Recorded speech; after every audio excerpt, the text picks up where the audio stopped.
David is a very complex individual, and I've been trying to kind of crack open his show a little bit because he's been a little shy around me. I can tell he's a little bit withdrawn, and I really like David, and I want to get to know the real David a little bit better.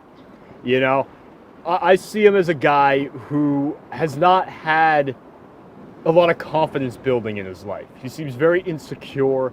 He seems very, you know, very there's a shell around David. That's the best way I could describe it. There is this very thick shell that is very difficult to crack. For me, seeing David cry, that was the first time that I saw the real David.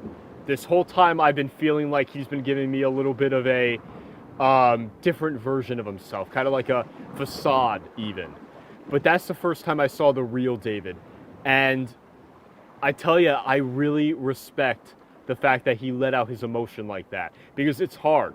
There have been times where I want to let out emotion, or I want to, cry or do this or do that, and I hold it in because I don't have the courage to let out that kind of emotion.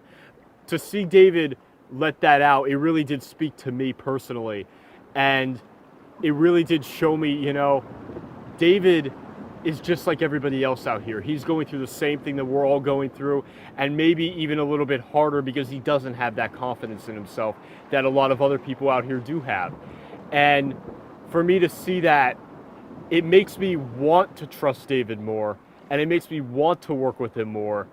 But strategically, I still have never had a conversation with him in that manner, and I still have to be careful. But it makes me want to get to know him more. And it makes me want to get to know the real David more. And maybe as I get to know the real David, as I get to see the real side of him, maybe then I can kind of figure out if him and I can work together in this game. I would really like to, if at all possible.